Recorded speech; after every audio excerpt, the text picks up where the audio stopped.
El Día del Periodista hoy. Hoy es el Día del Sí, Periodista. pero hay algunos periodistas que han estado tristes Sí. y hasta incómodos. Sí, se les ha notado molestos. Ujú. Sí, porque hay figuras dentro del ámbito fundamentalmente de la política dominicana que decidieron moverse a otras latitudes luego de hacer, parece que, unas negociaciones con la fiscalía. Y eso le ha molestado a algunos periodistas de aquí, de los medios, que se han sentido que eso ha sido una traición. Pero yo no sé, porque a los periodistas se les traiciona. Háblame de la traición en el periodismo. Ay, ¿Cómo se Dios maneja mío. eso? No, ¿Cómo se maneja la traición en el es periodismo? que no, es que el que se siente traicionado siendo periodista es una traición personal. En el periodismo, obviamente, usted no puede No sentirse existe. traicionado por una acción social. Ah. El periodista está llamado por su vocación a representar, como yo decía hace unas semanas atrás, justamente a aquellos que son más vulnerables ante el acceso a la opinión de masa, los contactos abiertos, a poder presentarse de manera democrática ante los líderes. El periodista se constituye en ese enlace, ¿no? Y desde 1821 en la República Dominicana, luego de que se tirara por primera vez lo que se conoce como periódico dominicano, el telégrafo constitucional, pues la República Dominicana viene haciendo este ejercicio de informar a través primero de la prensa, no en esta versión escrita, y luego incluyendo las piezas de audio y visual como la televisión y la radio, primero la radio, luego la televisión. Y bueno, desde entonces estamos nosotros aquí después de más de 200 años pues haciendo este ejercicio democrático. ¿Y quién era el jefe de la Radio Televisión Dominicana? ¿Quién fue que la fundó? El de la Radio Televisión Dominicana. Sí. Edgar, ayúdame. ¿Quién fue que fundó Radio Televisión Dominicana? ¿Cómo va a ser que Un ustedes examen no lo al saben? aire no está dando el hombre. Ustedes no lo saben, pero ustedes son los periodistas. Trujillo. Petán Trujillo. Petán Trujillo fue que la fundó. Para la libertad. Ajá. Sí, la promoción de la prensa y de las verdades, ¿no? O sea, ese era el tema. Lo cierto es que la prensa es un ente muy necesario en la vida nacional, en la vida de cualquier país que Claro. se pretenda llamar democrático, sobre todo. Y fíjate cómo las informaciones, o sea, los países que no tienen libertad de prensa no se pueden llamar democráticos. Es imposible tú llamarte democrático y no tener libertad de prensa. Sin embargo, hay muchos países donde los medios de comunicación se concentran de manera importante en manos de un grupo o de grupos empresariales fundamentales, y donde se consolidan, a veces se consolidan vertientes antagónicas. O sea, todo el que sabe que en Inglaterra, si tú lees The Guardian, tú eres liberal, y si tú lees The Times, tú eres conservador. En Estados Unidos, todos los que leen el Wall Street Journal saben que son conservadores. Los que leen el New York Times son más proclives a ser progresistas y liberales. Aunque son periódicos, por ejemplo, el New York Times, que se determina que es más, digamos, neutral, si se puede llamar así, por eso es muy relevante las noticias allí. Sin embargo, siempre es de corte progresivo, liberal, no anda protegiendo intereses oscuros necesariamente, como lo haría quizá una prensa más conservadora, más pro mercado, más pro los sectores más tradicionales, digamos, de la economía. En el caso de República Dominicana, yo te diría que hasta mediados de los 90, más o menos esa era la tónica.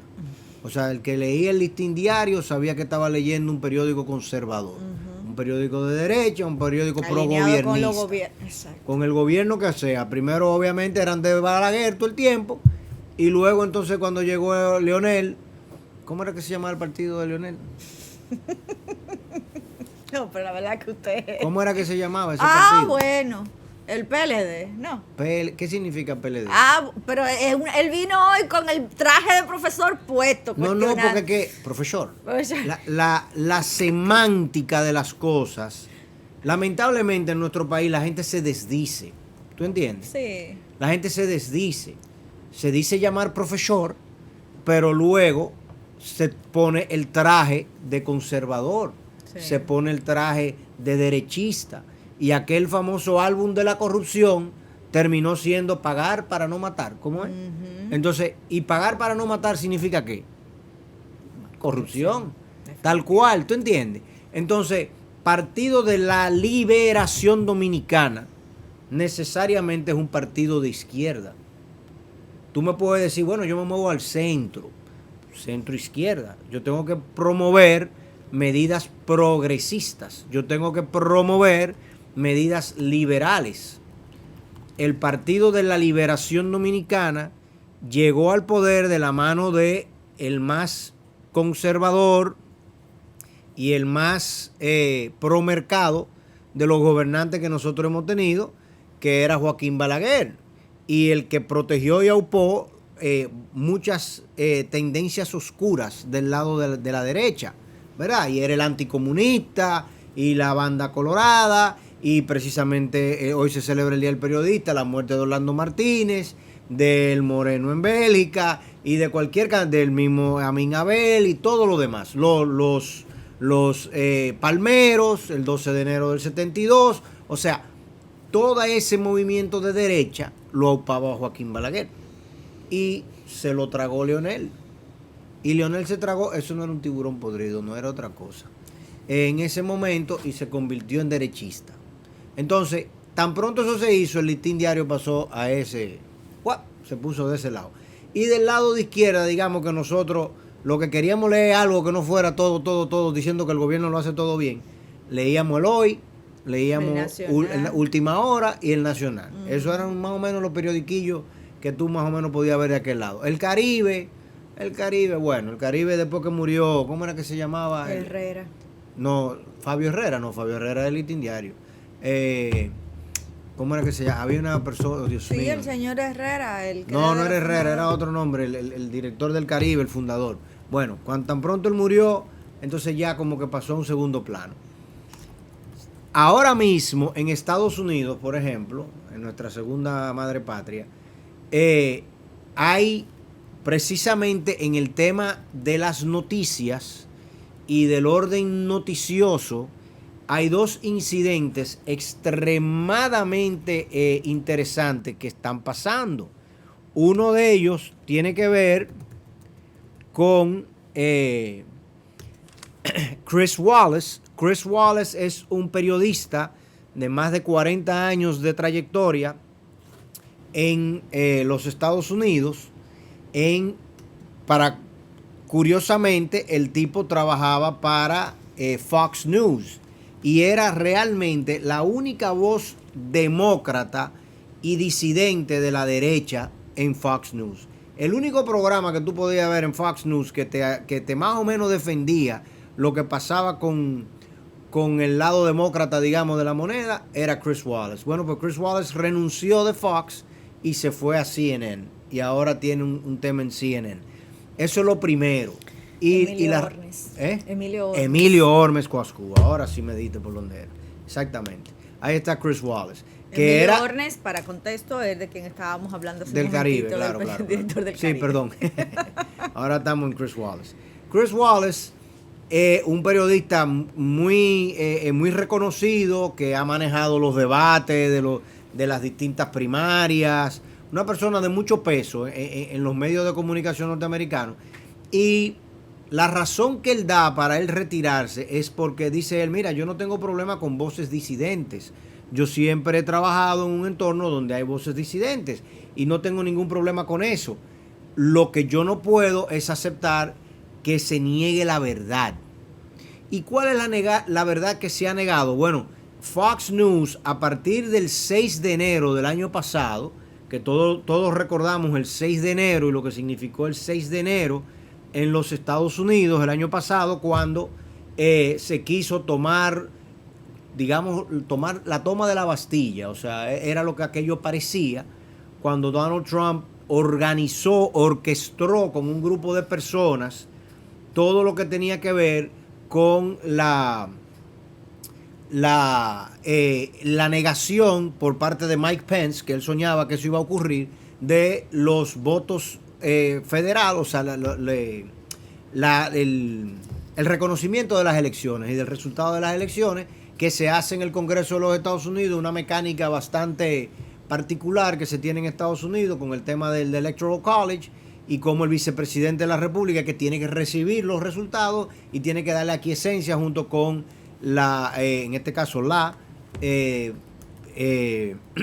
Speaker of the House, Nancy Pelosi, y el presidente del Senado, Mitch McConnell, ay Dios mío, Chuck Schumer.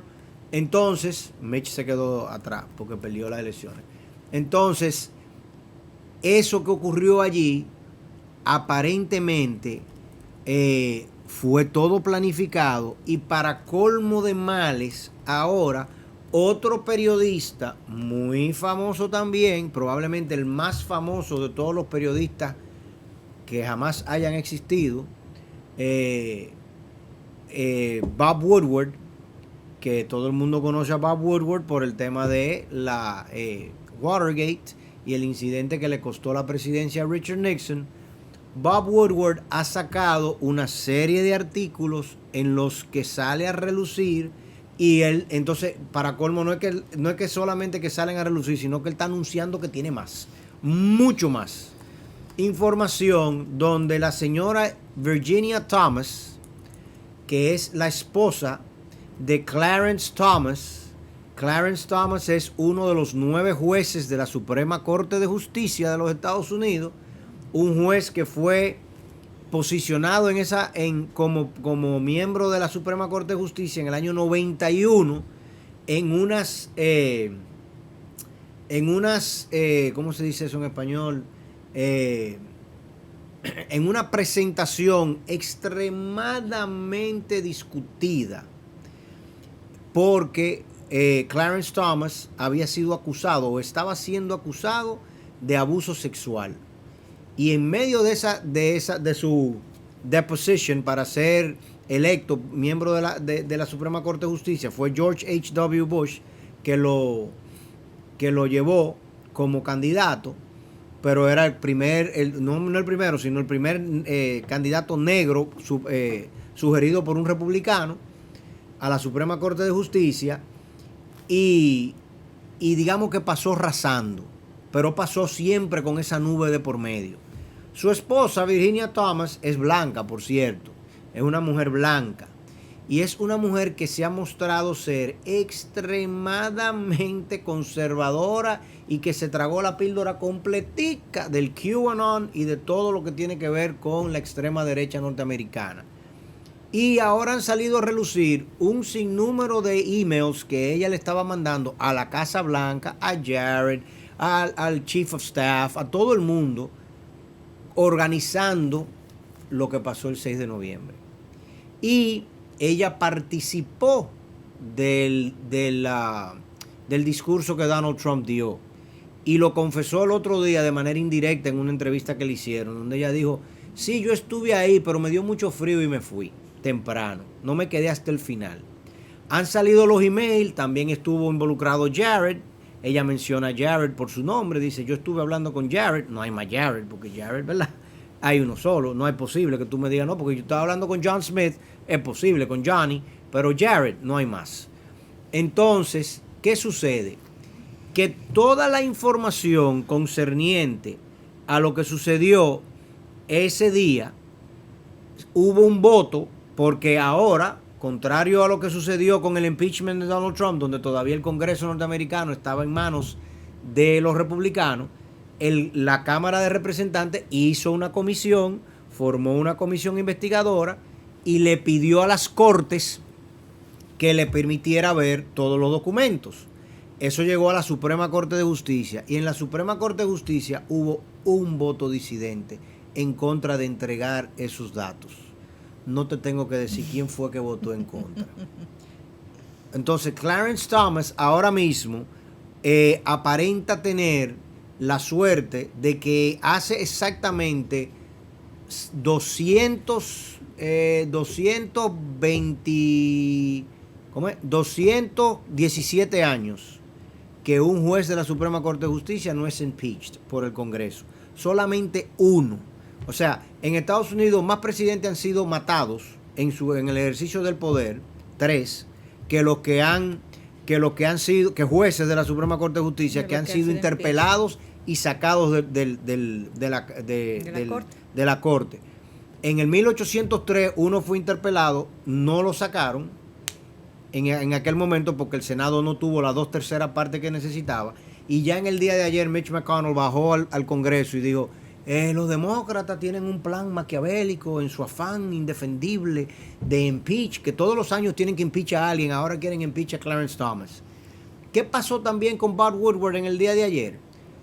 Que mira, tú recuerdas, o no sé si lo sabes, uno de los puntos fundamentales que dieron al traste con la presidencia ahí está Ginny Thomas en la pantalla. Uno de los temas fundamentales que dieron al traste con la presidencia de Richard Nixon fueron los famosos 18 minutos.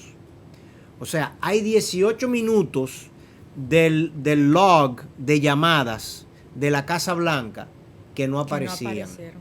Y la secretaria de Richard Nixon argumentó que fue que ella lo borró por error.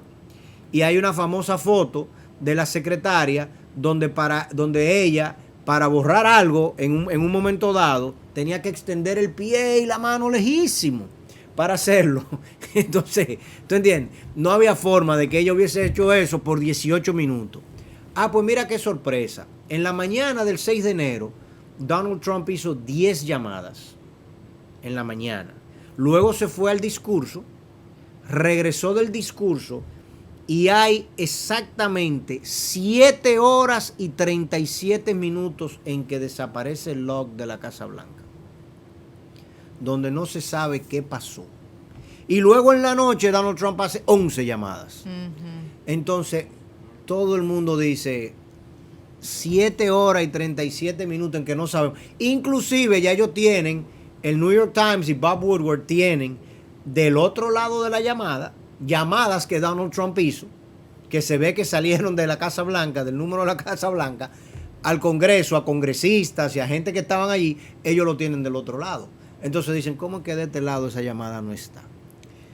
O sea, este tema va para largo. Claro, y precisamente son periodistas. Que fue lo que ocurrió con Nixon. Correcto. Cuando primero fue el New York Times el que empezó a encender la llamita, luego el Washington Post se apodera del proyecto, de la investigación, y da el traste con esta, con un impeachment y posterior renuncia, ¿no? de Nixon. Pero bueno, vamos a hacer un corte comercial y luego de esta parte que sin duda en los tribunales norteamericanos se está haciendo historia, ¿no? Contando la historia en directo con todo lo que ha acontecido, y Donald Trump, cuando creemos que nos estamos olvidando de él, mentira, él vuelve con más fuerza.